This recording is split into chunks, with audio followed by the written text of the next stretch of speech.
What's going on, baseball fans? How you doing? David Ortiz is going into the Hall of Fame, but it's a bit bittersweet.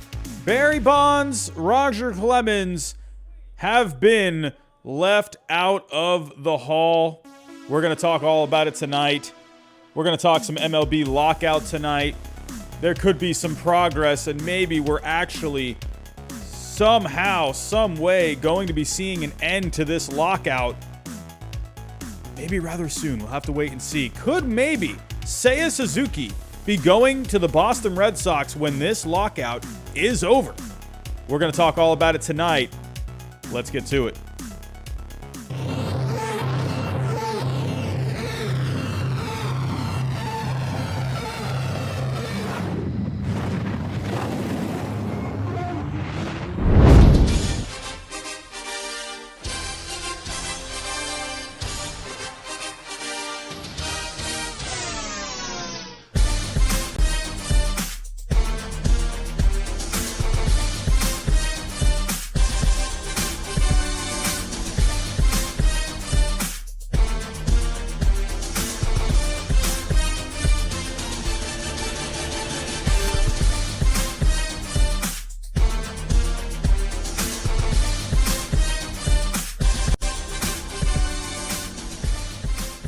And what is going on, baseball fans? Hello, hello. A lot of familiar faces in the chat. What is going on? Nas Night Racing, hello. Edwin NG, what's going on? Jeffrey, hello. Jamal A. Prop, what is going on? NHSO, hello, hello. Nexus Eagles, what's going on? Jacob Toon, one of our members, hello. Oh, Jacob Toon, oh my, what timing that is. You are a member now for 5 months, Jacob. Thank you very much, my friend. Really appreciate that. Cole Wolf 97, hello. Charles YT, what's going on? Edwin, hello. Ethan's Tech World, Ted Harrington, Charles YT, SF Giants recap. What is going on? Who else do I got here? Riri, Keith Califf. Hello, everyone. What is going on, everyone? Hope everyone has had a good day. It is probably the most newsworthy day in has to be a couple of months now. I mean, I think the last time we've had something really worth sinking our teeth into was right before the lockout when we had all of the free agents signing. But the Hall of Fame voting is in. David Ortiz, the lone pick for the Hall of Fame this year. We're going to get into it. We're going to talk some David Ortiz tonight. But I'm also going to give my thoughts on Barry Bonds and Roger Clemens, as well as a couple other guys not getting in. Personally, I think it's a travesty that Barry Bonds and Roger Clemens are not in this thing, and I'm going to tell you why here in just a little bit. We're going to talk all the updates on the MLB lockout. I'm going to break it down for you. We're going to talk a little Seiya Suzuki. I know there's nothing going on right now when it comes to transactions in Major League Baseball, but there is a report out of Japan that maybe Seiya Suzuki could be coming to my Red Sox. We'll dive into that. Well, I got a couple of articles that I want to show you. I had to kind of translate them a little bit. It's a pretty clean translation for the most part, but there's two different articles that are actually deferring on that initial report. So we'll dive into that as well. But let's get into it, everyone. I'm seeing right around 50 people in the chat. Hopefully we get a few more coming on in tonight. But before I do get started, if there is anyone new, hit that subscribe button. We're trying to get to 20K by opening day. Hit that like button for me. That's really going to help this get out there for more baseball fans, especially fans that are really looking to get some more coverage on the Hall of Fame as well as the lockout. Everyone, please hit that bell notification. It's really going to help you all. Every time I have an upload, every time I go live, I've seen a couple of people say, "Oh, I didn't get the notification that I had that I was having a stream." So hit that notification bell so that way you are well aware of every time I'm going live. Also, share any of the content as well. If there's anything you would like to share, hey, go for it. Share it with grandma, share it to Twitter, share it to Reddit, share it to Facebook, share it with your dog. I don't care who you share it with. But let's get to it, everyone. So, we're going to, lately you kind of think, well, okay, lockout. What's the update on the lockout? What's going on? What's going on with the Players Association? What's going on with the owners? But tonight, it's a special night. We're going to talk about the Hall of Fame. And, hey, David Ortiz, in my opinion, it's an easy choice for a first ballot Hall of Famer. I mean, this guy was just one of the biggest offensive forces in Major League Baseball history. This guy absolutely deserved to be in, and I think many others deserve to be in as well. I'll get into that here in a little bit. But David Ortiz, we're gonna show him all the love. Taking a look here at the election of David Ortiz into the Hall of Fame. Let's take a look here. So David Ortiz. There is a video on MLB.com. I'm not going to play it because MLB.com, they love to hit the copyright. They love to do all that. So if you want to go watch the video, go check it out. But David Ortiz, rather excited, as he should be, to getting into the Hall of Fame. Taking a look at the results, David Ortiz getting 77.9% of the vote, 307 votes total. As you can see, the next guy up was Barry Bonds. At one point, he was at 77% of the vote. But usually when those ballots that haven't been turned in yet towards the end, usually the votes start to drop, and according to history, it was looking like Barry Bonds and Roger Clemens, while they were above that 75% line to get into the Hall of Fame. It was only a matter of time before their percents just started to go down as more and more ballots came in. So we'll talk about those two here in a second. But David Ortiz, to me, I'm not surprised that David Ortiz got in. I mean, to me, obviously, he's one of the best hitters of all time. Let me actually pull up his stats here really quick. How did I forget to pull up his stats? David Ortiz, I mean, what else is there to say? One of the best offensive players in Major League history, easily the best designated hitter, and you got Edgar Martinez there as well. But David Ortiz, this guy was just absolutely phenomenal in his career. Hit 286, 541 home runs, just under 2,500 hits, a career on-base percentage of 380, a career slugging of 552, a 931 career OPS. David Ortiz was just phenomenal. He had just so many good seasons. Never won the MVP. He did get second in 2005, fourth in 2004, as well as 2007. Got a third place finish in 2006. 2006, you could say, arguably his best season. 54 home runs, 137 RBIs, had 119 walks that year, 355 total bases, an OPS of 1.049 that year. But then if you take a look at 2007, I mean, he had an OPS of 1.066. Didn't have as many home runs as he did in 2006 or RBIs, but the guy was still an offensive machine, an on base of 445 that year, 148 RBIs in 2005. It wasn't just the numbers in the regular season for David Ortiz. A postseason, what is even the right word for this? Just amazing in the postseason. One of the best postseason hitters of all time. All the clutch hits, but just really good numbers in the postseason as well. A three-time World Series winner, 2004, 2007, 2013, World Series MVP in 2013, ALCS MVP in 2004. David Ortiz, just absolutely phenomenal. I mean, what else is there to say? But let's take a look at those numbers in the postseason. In 18 series total, this guy hit 289 with 17 home runs. That's over a span of 85 games. So 17 homers, 61 RBIs, a 404 on base, a 543 slugging. Just phenomenal. In the World Series, in his career, in 3 World Series, in 14 games total, he hit 455, a 576 on base, a 795 slugging. He was out of his mind in the World Series. In 2013, in that World Series against the Cardinals, you couldn't get this guy to sit down. It was just every time he came up to the plate, he was doing something. That entire postseason, he was just nuts. You had the Tigers where they were looking at, dropping in that series, and that was a good Tigers team. But David Ortiz came up late in the game, tied up that game with a grand slam. Unbelievable. David Ortiz, I could say as a Red Sox fan, I was completely spoiled. I mean, I started really following the Red Sox. I was into Pedro in the late 90s, but I was a young lad at the time. I was more into playing sports at the time. I wasn't really too much into watching sports as much, but when it came into like 2002, 2003, I'd always kept track of what the Red Sox were doing, but the Yankees were just always so good in the late 90s, and the Red Sox they weren't able to get by the Yankees. So, me, naturally, I always wanted to go outside and more play the sports. But 2002, 2003, that's when I really got into it.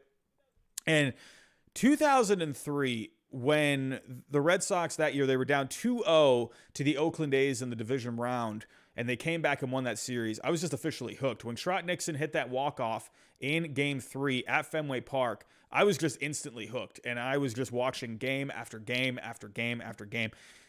And, of course, it was agony in that 2003 postseason, losing to the Yankees in Game 7 in extra innings, thanks to the Aaron Boone walk-off home run off Tim Wakefield.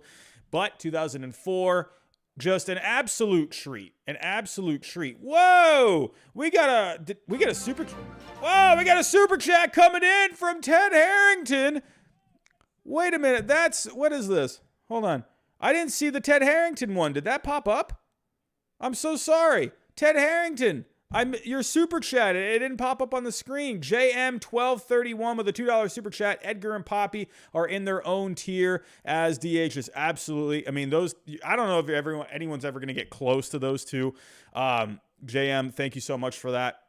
Ted Harrington, buy yourself a 6-pack to celebrate David Ortiz's Hall of Fame induction. Hey, Ted, I appreciate that. As a Red Sox fan, it's very. Watching David Ortiz after all of these years, like I said, I've been spoiled. It's been a pleasure to watch him and just produce. The guy, every time you would come to the plate, you could, for the most part, count on David Ortiz to get you out of a jam. Maybe not all the time. There was sometimes he couldn't quite come through, but most of the time he did, and it was phenomenal. Just brought so much excitement as a Red Sox fan. And like I was saying, with the 2004 ALCS down 3-0 to the Yankees, David Ortiz, walk-off in Game 4, hit the home run, had the walk-off bloop shot that made it a 3-2 series. And David Ortiz, man, Game 7 hitting the home run there. Unbelievable. It was just story after story after story with David Ortiz. 2007, the guy was phenomenal that year as well. 2006, the Red Sox didn't do anything that year, but it was really fun watching David Ortiz hit 54 home runs that year, breaking Jimmy Fox's record. And then 2013. 2013 was, I think, when David Ortiz just really came into his own. Obviously, he was really good in those years prior, but there was just something different about David Ortiz in 2013 in that postseason. You just couldn't sit the guy down, and it was just an absolute pleasure watching him.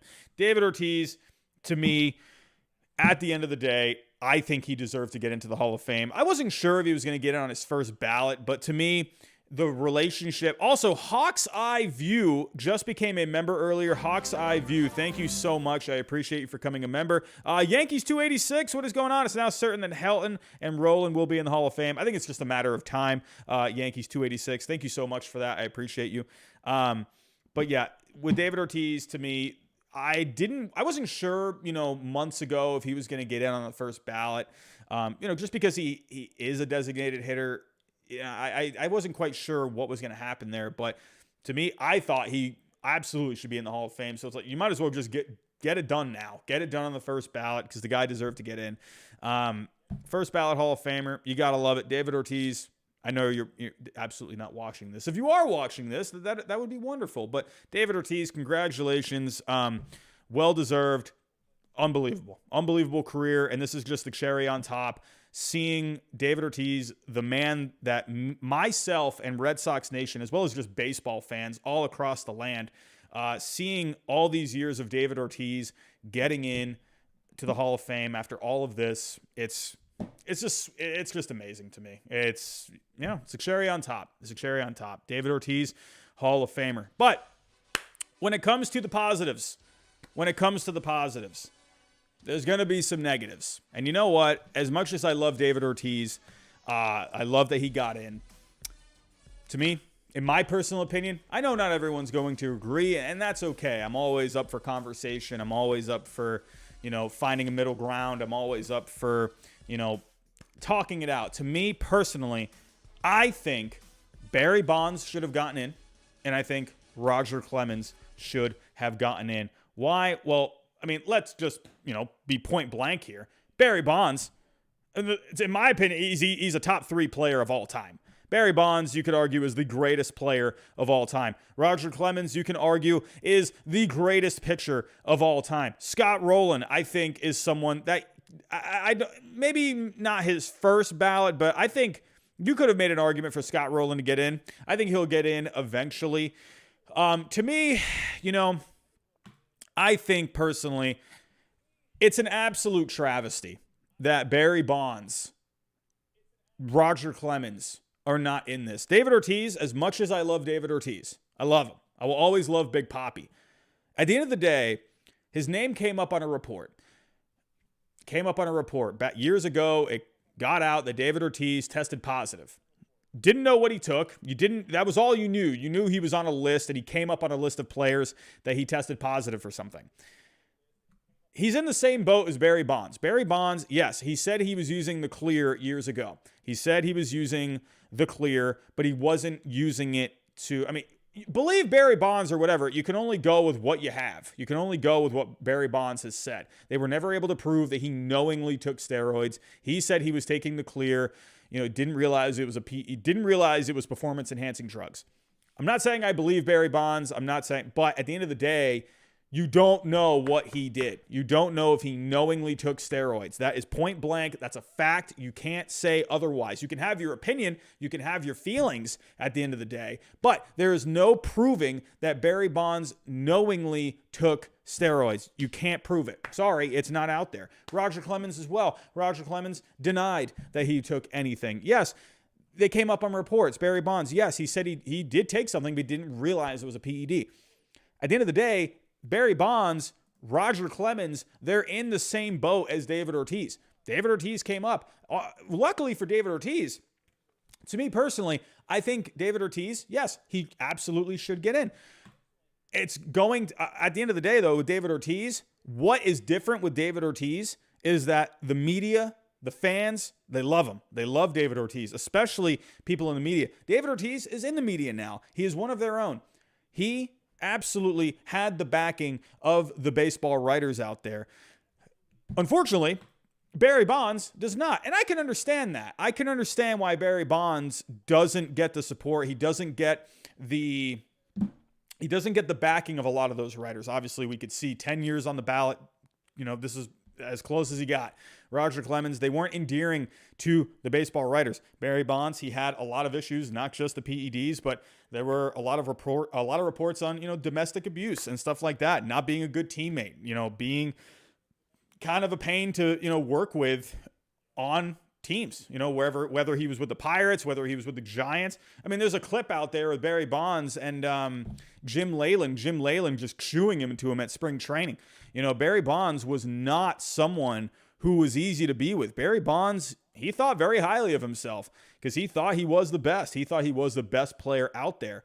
Roger Clemens, Roger Clemens also definitely had an ego. There was a lot of stuff with Roger Clemens too. We got a super chat. Mr. BC, what's going on? I think like 14 of those guys on the ballot should have been voted in the Hall of Fame, and I feel bad for those who don't stay on the ballot. Yeah, I agree, Mr. BC. I'm not really sure, why a lot of these guys I think should get in. I think a lot of those guys will get in eventually. I think definitely Scott Rowland. I think Todd Helton will get in eventually. I honestly think you're going out of those guys, who were in those groups of the PEDs. I think A-Rod will eventually get in. I think, when his 10 years, comes to that point, I think A-Rod gets in because I think he's going to fix his image enough at that point. And the one thing with Alex Rodriguez that I will give him credit for, he sat out in the open in an interview. Oh, what's going on here? JM, we're at Super Chat City right now. What's going on? JM with a $9.99 Super Chat. He gives the double thumbs up. Well, you know what, Jay, I'm going to give you a double thumbs up, my friend. Thank you so much. Really appreciate that. With Roger Clemens, with Barry Bonds, I lost train of thought there. I'm sorry. But Barry Bonds, Roger Clemens, these guys, they definitely had egos. I was talking about Alex Rodriguez. The one thing about Alex Rodriguez is he sat there in an interview and he admitted it. He admitted that he took steroids, and I think that was actually one of the better things that Alex Rodriguez could have done. He was accountable. He said he messed up. He said he had pressure with the big contract. Not saying he's right for doing it in the first place, but at least he was accountable, and at least he opened up about it. And I will give A-Rod credit for that. Definitely wasn't one of my favorite players while he was playing, but he's really endearing himself with the media. He's really fans are starting to like A-Rod more. Yes, there are definitely those people out there that are not a fan of Alex Rodriguez still to this day. But you know what? He's getting more people to get on his side. And I think at the end of the day, Alex Rodriguez is going to get into the Hall of Fame. But Jacob, that is also correct. He did lie. He did lie in an interview. That is also one thing you can counter with that as well. So at the end of the day, though, I will say, at least he admitted it. At least he admitted it in front of everyone. That's not easy to do. It's not easy to do. But getting back to Barry Bonds and Roger Clemens, the reason Barry Bonds and Roger Clemens did not get into the Hall of Fame is because of these baseball writers who are too, how do I say this? They're too emotional. They're too emotional to vote for the Baseball Hall of Fame. I've been saying this now for a little while. Baseball writers should not be voting for the Hall of Fame.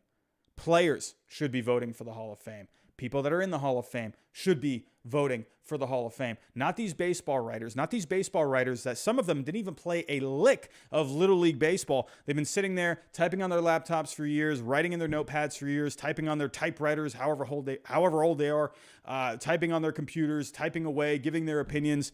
Some of them they don't even know what the grind is like. I'm not saying I played a lot of baseball. I was really not that great when I played, honestly. I played in high school.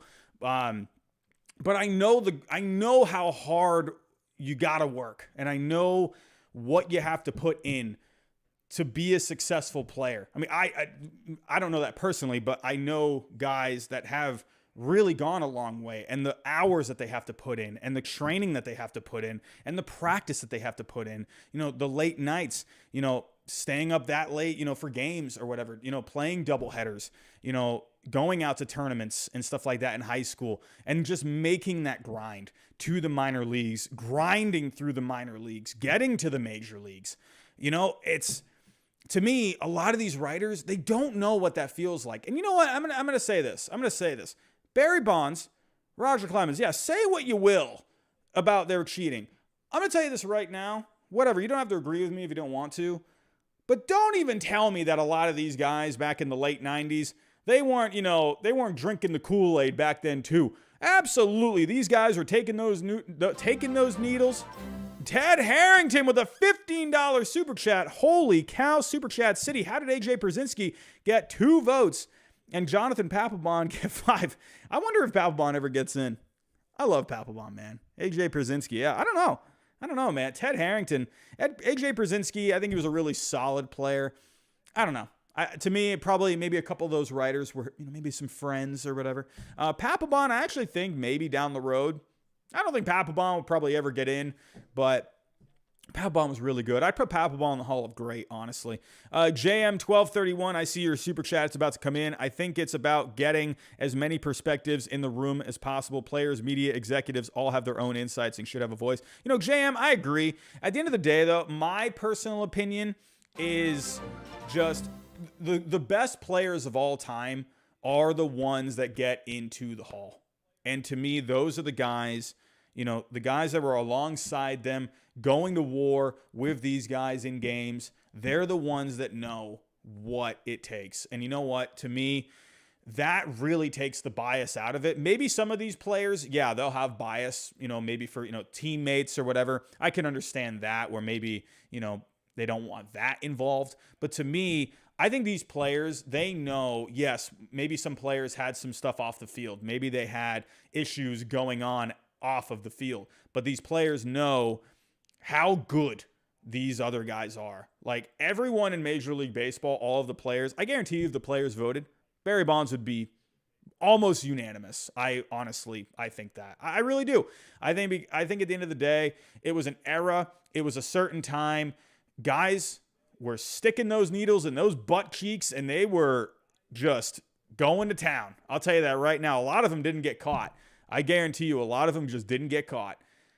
Guarantee it. At the end of the day, it was just kind of the thing in Major League Baseball. It was a thing. And, Major League Baseball, they started cracking down on it. And I'm not saying they shouldn't have. Obviously, yes, that needed to come to an end. It needed to stop. But to me, to single out these couple of guys, to single them out, while a lot of other guys who, definitely were taking stuff, there are guys who are definitely probably doing stuff and you didn't even know about it.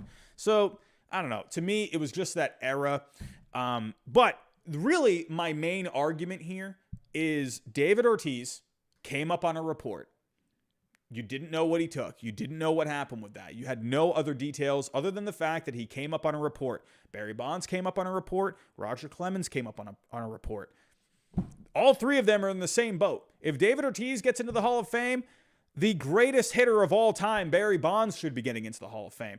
I'm sorry. It's totally it's completely hypocritical. It's completely hypocritical. And at that point, the hypocrisy, the whole argument gets thrown out of the window. To me, at that point, it comes down to how you react emotionally to it. Barry Bonds is one of the greatest players to ever live. You can make the argument that he was the greatest player to ever live. To me, personally, I liked me some Willie Mays. I think Willie Mays is, to me, I think, greatest player of all time. I just love me some Willie Mays. That's just my opinion. But Barry Bonds, when you look at these numbers, I'm sorry, but holy cow, these numbers are stupid. They're absolutely stupid. 4 straight MVPs here. He won 7 MVPs. Never won a World Series. Got to the World Series in 2002. You all know the numbers. I don't even need to get into the numbers. But Barry Bonds, at the end of the day, these writers, in my opinion, they completely discredited themselves. This is my opinion. You can disagree with me if you want. I'm more than happy with having a conversation. But these baseball writers completely discredited themselves by voting for David Ortiz, which I think they should have. But if you're not going to vote for Barry Bonds or Roger Clemens, but you're voting for David Ortiz, I'm sorry. It's complete hypocrisy. To me, it's an emotional decision at that point. That's what I think personally. Barry Bonds, one of the greatest players, if not the greatest player to ever live, should be in the Hall of Fame. That's just my opinion. I don't know. To me, I think these baseball writers, I don't know. I just think personally these guys shouldn't be voting. That's just my opinion. I'm okay with them writing about the game of baseball. I'm okay with that. But for them to be the gatekeepers of Major League Baseball where, and don't even tell me, these baseball writers that are saying, oh, Barry Bonds, nope, he shouldn't be in the Hall of Fame. He cheated. Oh, get out of here, some of these baseball writers. You're going to act like you're perfect and you're going to act like, there's nothing wrong with you. You haven't done anything wrong in your life. I guarantee you some of these guys have been, they've backstabbed their way to the positions that they're in. I guarantee some of them have. I guarantee there have been some of them that, hey, they've done some dirty stuff in their past. They're not perfect by any means. There's a guy in the Hall of Fame right now, one of the baseball writers, who there was this whole thing about I'm not really getting into the details. This is a children-friendly show, but a Philadelphia Phillies beat writer, I forget the name. I can't think of the name off the top of my head. He's in the Hall of Fame as a baseball writer, and he really got into some pretty bad stuff, and most notably with children. That's all I'm going to say right there. I think maybe some of you can connect the dots. I'm sorry. But at the end of the day, I don't think these writers should be voting. Maybe, yeah, sure, maybe some of them. I don't know. I think the players, personally. That's just my opinion. You can definitely say I'm wrong, but yes, J.M. Bill Conklin was the Philadelphia Phillies sports writer. That's what I'm saying. Bill Conklin, I mean, come on. He had some horrible allegations against him. I don't know if it was ever proven. He passed away, but just go read about Bill Conklin. That guy's in the Hall of Fame. But Barry Bonds isn't. I don't know what else. I don't know. To me, I think a lot of these beat writers, a lot of these guys, I don't know. They're not perfect. They're not God. They're not the gatekeepers. I'm sorry. To me, I guarantee you a lot of them, they've gotten up to some silly stuff in their past where they're not the best people. And to me, for them to sit here and say guys like Barry Bonds, Roger Clemens, even Curt Schilling. Don't even get me started on Curt Schilling. Guaranteed Giraffe Nick Mark is running around in his whitey tighties right now celebrating that Curt Schilling didn't get into the Hall of Fame. Whatever. I don't know. I guarantee you that a lot of these writers, some of them are just not great people. I don't know. I don't know. I'm just making an assumption, but no one's perfect. No one is perfect. And for them, for Barry Bonds, if Barry Bonds if it was proven that he took PEDs knowingly and he did it to get an edge, then yeah, absolutely, I'm all for it. Sure, keep him out. If he was knowingly cheating, if he knew what he was doing, then yeah, show me the proof. Show me the proof. Yeah, he probably did that, but there's no proof. There's no proof. So Barry Bonds, David Ortiz, Roger Clemens, they're all in the same boat. If you're going to put David Ortiz in, you put Barry Bonds, you put Roger Clemens. Simple as that. Simple as that. That is all I'm going to talk about here with the Hall of Fame. So, moving on to our next story. Moving on. Again, congratulations to David Ortiz. If there was one guy, for me personally, I'm glad David Ortiz got in. I'm glad, especially after, what went down in the Dominican Republic, what was it, a couple of years ago now, a year and a half ago, where, the guy got shot and he could have died. That was a horrific thing that happened to David Ortiz. So for me, to see David Ortiz get into the Hall of Fame, I'm so happy for him. I'm so happy for him. And, hope he goes out, and enjoys it. Hopefully, and I can't wait to see his induction. I can't wait. Honestly, I think it's going to be extremely entertaining to watch David Ortiz with his induction speech. Can't wait for all of the stories that are going to come out about David Ortiz, or when David Ortiz is on the podium. I can't wait for all of the stories that he is going to tell us. So, but yeah, moving on here. Moving on. Shifting away from the Hall of Fame now. Shifting away. We got some lockout. Let's get to what's going on with Major League Baseball today. We have some progress. We had 2 meetings in a row, back to back. They met yesterday, the Players Association and the owners, and they met again today. People said, hey, not a lot yesterday, but you could say the fact that they didn't go backwards yesterday, and the Players Association did drop a big thing. People called that progress. And today, it looked like there was maybe even more progress. So, again, Major League Baseball Players Association meeting again today, and it looks like more progress was made. So, taking a look as of right now, Major League Baseball, this is what they are offering. This is kind of the bread and butter of what they want to happen. They are actually this is one of the good signs from the conversations today between the owners and the Players Association. The owners are on board with doing a bonus pool for the top players in pre-arbitration. So a perfect example, Corbin Burnes. Corbin Burnes is on minimum salary. If he were to get bonuses according to the bonuses that Major League Baseball is offering for players in pre-arbitration, Corbin Burnes would have probably made around $1 million more. So that to me is a big thing. Major League Baseball, they're offering a bonus pool for top players in pre-arbitration of around $10 million. We'll get to what the Players Association wants here in a second.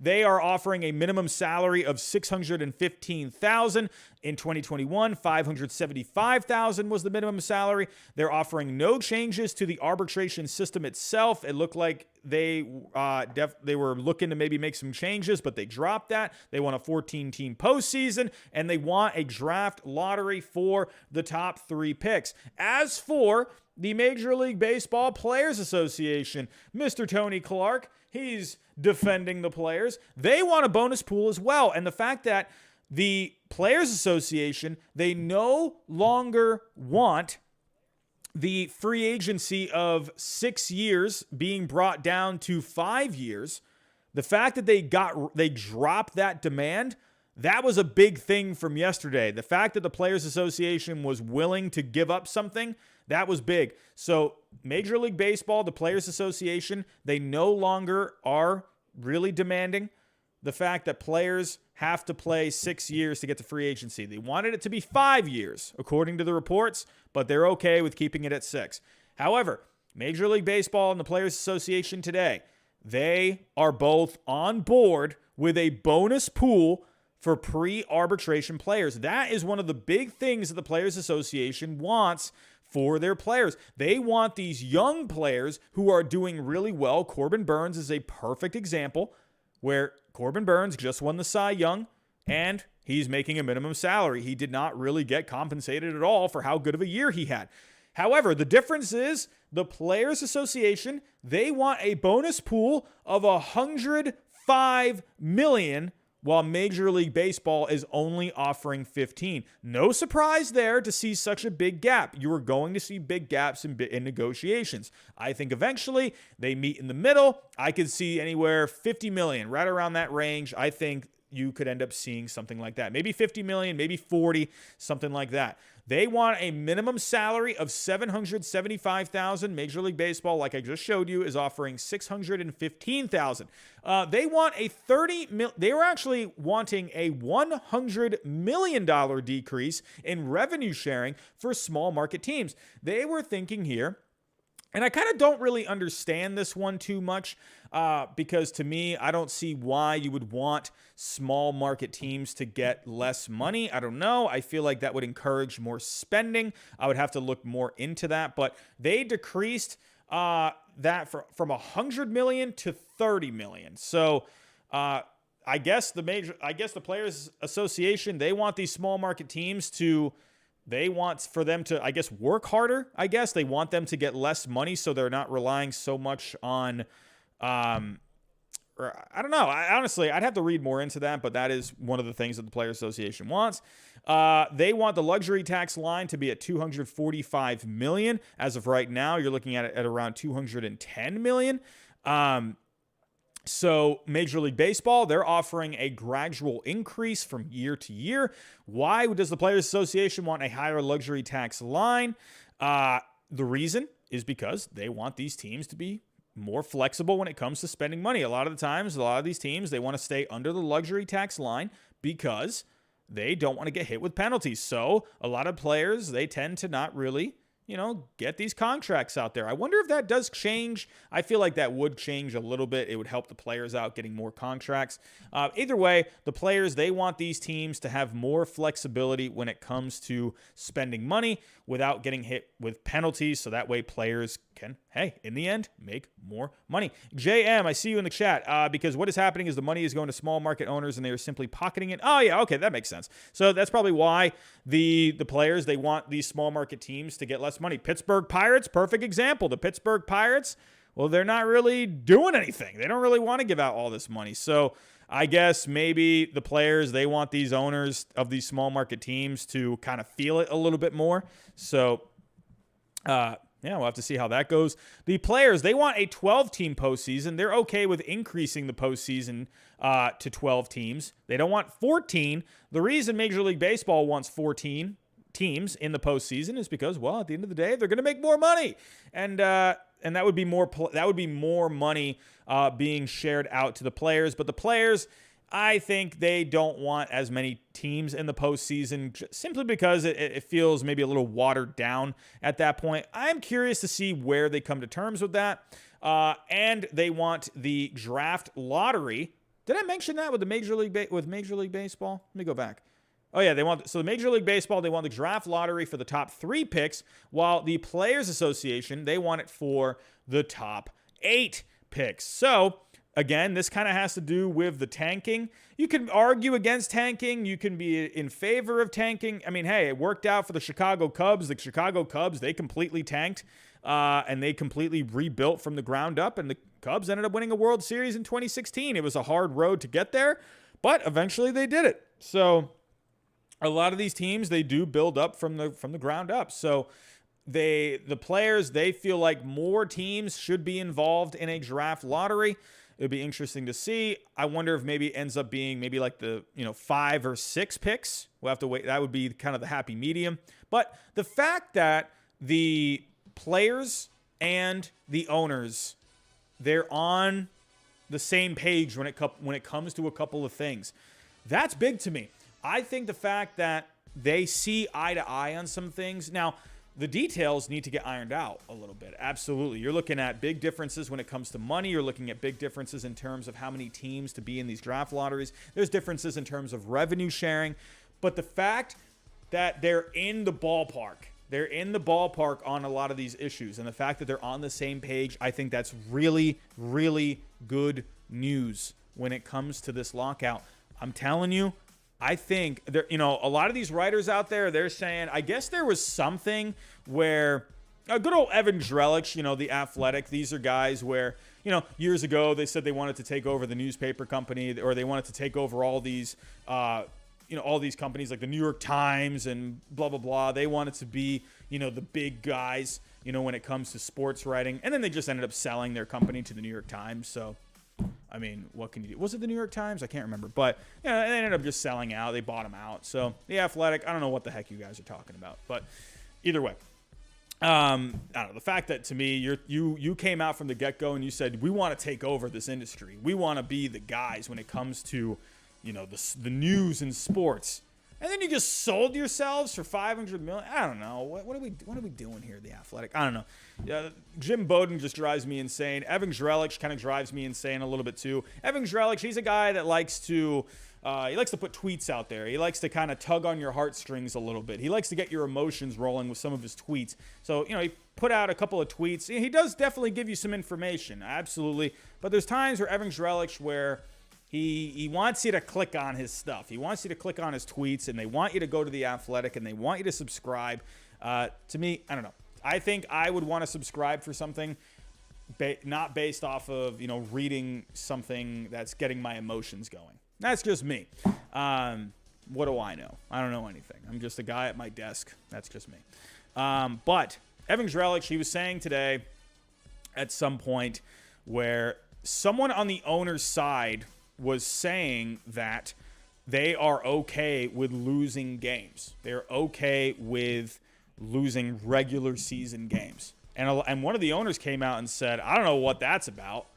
Basically kind of said, no, that's not really true. Because at this point, my personal feeling about it, you're doing good with the revenue. Sure, yes, people are going to sit here and say Major League Baseball, it's not doing well. No, it's doing pretty good. It's doing pretty good in terms of ticket sales. It's doing pretty good in terms of revenue. Why would you want to miss games as of right now? That doesn't make a lot of sense to me. I'm wondering where that report came from. That's what one of the owners said on the negotiation team. Basically said, I don't know where that's coming from. So, I don't know. Evan Drellich, you making that up, my friend? You kind of twisting your words a little bit, my friend? I don't know. But with this lockout, I think it's good that they see eye to eye on a lot of things. And to me, I haven't been hearing a lot of negative stuff at all. And I think that's huge. So I think it's only a matter of time before this lockout ends. That's just my personal opinion. The fact that they met back-to-back days, and of course, some of these writers out there, they're going to be putting some of this negative stuff, again, to get your emotions going because they want you to sign up for their subscriptions. But I think we're going to see an end to this. I think there's definitely a possibility you could lose some spring training. But to me, there's a lot of good free agents out there. I don't know. To me, I don't think it's wise for Major League Baseball at this point to even risk losing games. Maybe I'm talking out of my hiney a little bit, but I don't know. I think this is not the right time. It's never the right time to be losing games. If you do lose games, you don't want it to really be many at all. But I think they're going to come to agreement at some point. I would say, January 25th? I would say by the end of February. It has to be, right? I hope. I'm hoping. But I don't know. It's been good, positive news for what seems like the last couple of days now. And I think there's momentum. Their demands are dropping on both sides. They're seeing eye to eye on things. I think eventually we're going to have this lockout end, and I think it's going to be sooner rather than later. So, do I know that for sure? No, I don't. I'm just a guy sitting at my desk, and yeah. But I'm liking the momentum. I'm liking that there's no negative stuff coming out. But once this lockout is over, there could be a signing that happens right away. And what do you know? My Red Sox are involved. They're right in the thick of things. I'm talking David Ortiz tonight, but I'm also talking maybe a new player, a new slugger for the Red Sox, and his name is Seiya Suzuki. Could Seiya Suzuki be Red Sox bound or not? Well, I have a couple of articles here for you. Rather interesting. Let's go take a look. I saw this on Twitter today. Someone commented, or he tweeted out, I forget who it was, and I thought he was just kind of making stuff up. I thought it was one of those like fake news sources or whatever. And I saw it, and he tweeted out saying, oh, the Red Sox, they're, now that they're going to get Seiya Suzuki, maybe the Padres can go after, another bat or something like that. And I was like, what? I was like, does anyone want to tell this guy that there's a lockout right now? And then he commented saying, once the lockout is over, Seiya Suzuki's looking like he's going to go to the Red Sox. I'm like, what the heck is this guy talking about? I'm like, who is this guy? And then I saw something. I saw a report out of Yahoo Japan. Granted, Yahoo, it's maybe not the best news source out there, but I mean, it's coming from Japan, so I don't know. Maybe there's something to it. They got better knowledge of Seiya Suzuki out there. Let's do a little Google Translate here. Let's translate this bad boy to English. Taking a look on the 25th, today, it was revealed that the Red Sox are the leading transfer destination for outfielder Seiya Suzuki. Very interesting. Unbelievable. Under negotiations on Suzuki's postings have also stopped because of the lockout.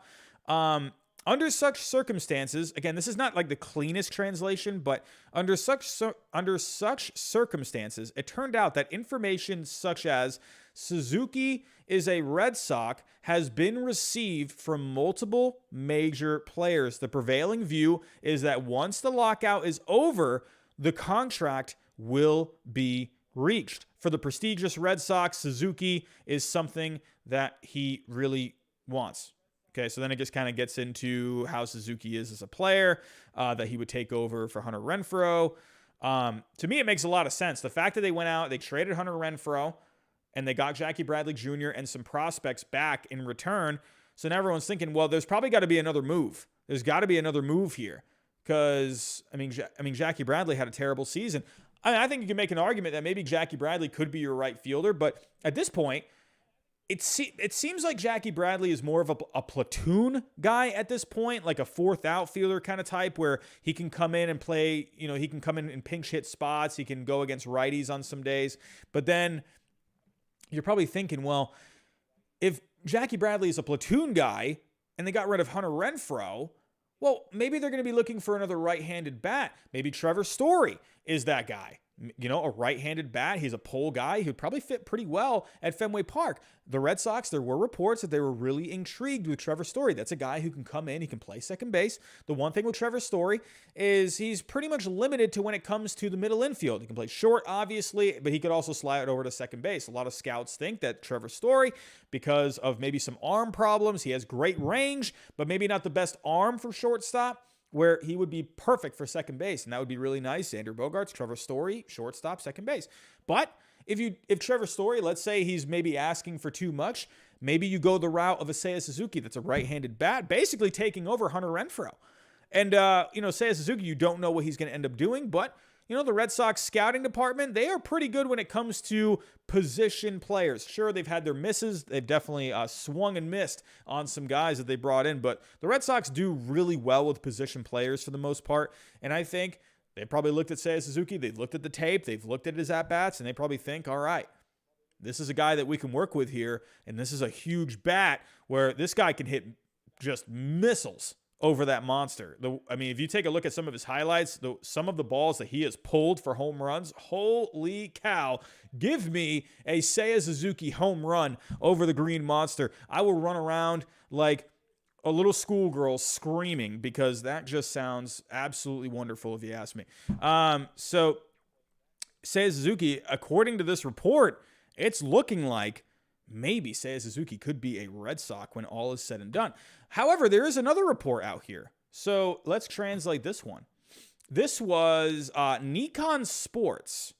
So they were talking about how he has some finalists, but the Red Sox are not listed in this article as one of the finalists. At this point, the Mariners, Cubs, Giants, and Padres are expected to remain finalists, with the majority saying that the Red Sox and Yankees, who were late in the first round, I don't know what that means exactly, are inferior to those with camp facilities in Florida.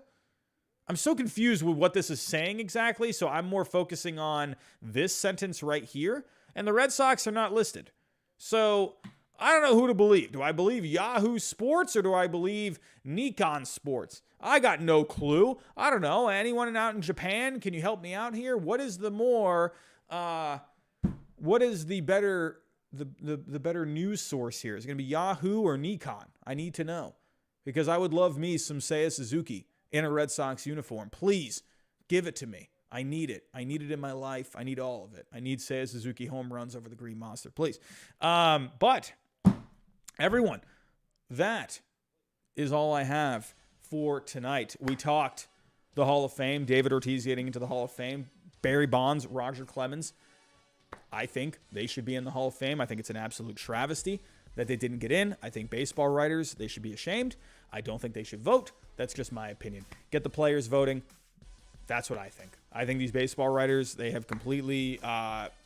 I just don't, I'm done. I'm done with the hypocrisy. I'm done with all of it. Hopefully some of these other guys like Scott Rowland, Todd Helton, they get in eventually. I think they deserve it. Even guys like Billy Wagner, I think, should get in as well. A-Rod, I think eventually A-Rod should get in.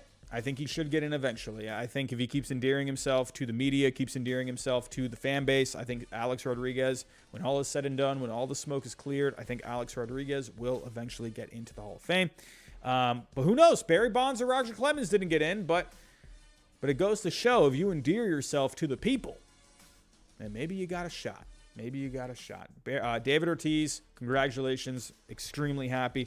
This lockout, I think it's going to end soon. I think we're on our way. I'm going to give it a month. Hopefully shorter than that, because when this lockout is over, when everything is done, I'm telling you, I think it is going to be, and it's going to be absolute mayhem with these free agents and then trades. So Zachary Goldstein. Oh, you know what? Actually, I didn't go over some of the responses. There were actually some responses. Zachary Goldstein, take a look at the Giants tweet about Barry Bonds. SF Giants Twitter. Before I get out of here, let's take a look at some reactions really quick. Here we go. Let me actually pull up the ones that I was going to show you earlier. So Roger Clemens, he actually tweeted out. Roger Clemens recently getting a Twitter. So he said here, hey, y'all, I figured I'd give y'all a statement since it's that time of the year again. My family and I put the Hall of Fame in the rearview mirror 10 years ago. I didn't play baseball to get into the Hall of Fame. I played to make a generational difference in the lives of my family. Then focus on winning championships while giving back to my community and the fans as well. It was my passion. I gave it all I had the right way for my family and for the fans who supported me. I am grateful for that support. I would like to thank those who took the time to look at the facts and vote for me. Hopefully, everyone can now close this book and keep their eyes forward, focusing on what is really, what did he say here? On what is really important in life. All love. Roger Clemens taking the high road. I love it. Oh, Kurt Schilling taking a look here. Every year the conversation revolves around who didn't get in. Well, he's got a point. Like All-Star voting, who got cheated. I say it every year, and especially this year. Focus on who did get in. David Ortiz deserved a first ballot induction. Congratulations, my friend. You earned it. Kurt Schilling, I think this is another guy that should be in the Hall of Fame. Say what you will. He has his views. He has his beliefs. He has that right. And no, Giraffe Neck Mark, he's not a garbage person. I guarantee Giraffe Neck Mark, once he saw that Kurt Schilling didn't get in today, he probably put on his Pete Alonso polar bear underwear and he ran outside just screaming like a little boy. Kurt Schilling, I think, should be in the Hall of Fame. Taking a look at the San Francisco Giants, they tweeted out today about Barry Bonds, a 7-time MVP, 14-time All-Star, 12-time Silver Slugger Award winner, and a winner of 8 Gold Glove Awards, Barry was a generational talent who amassed a .298 lifetime batting average and a major league record 762 home runs and 2,558 walks. Insane over his storied 22-year major league career. His incredible talent and immediate impact when he signed with the Giants in 1993 sparked not only a baseball renaissance in San Francisco, but also helped pave the way for building Oracle Park in 2000. We remain hopeful that he will gain election into the National Baseball Hall of Fame through the next phase of the voting process. I think Barry Bonds will eventually get in. I think he will. Maybe the Veterans Committee. I could definitely see something like that. I could definitely see Barry Bonds, Roger Clemens, Curt Schilling, a lot of these guys that have been left out. Also, I want to point out, a lot of the younger voters did vote for guys like Barry Bonds and Curt Schilling. It was a lot of the older, and Roger Clemens as well, it was a lot of the older guys that didn't vote for these guys. But the younger guys did. So that is one thing to keep an eye on. I definitely think these guys, I think they'll get in eventually. I think a Veterans Committee vote, I'm not sure what goes into that. I forget how long you have to wait. I think they're going to get in eventually. That's just my opinion. But everyone, I'm going to get out of here. I'm going to go work on some stuff. I got to get to bed soon. We got work tomorrow. But hey, big news day today. A lot to talk about, a lot to sink our teeth into. Expect some more content this week. If there's anything that happens tomorrow, I'll go live. If not, unfortunately, probably not. I'll probably do something pre-recorded. So keep an eye out for that. Make sure you hit the notification bell. Hit the like button on your way out, please. It's really going to help. Anyone new, hit that subscribe button. But that is all I have for tonight, everyone. Have yourself a good night. Have yourself a good day tomorrow. And I'll talk to you next time.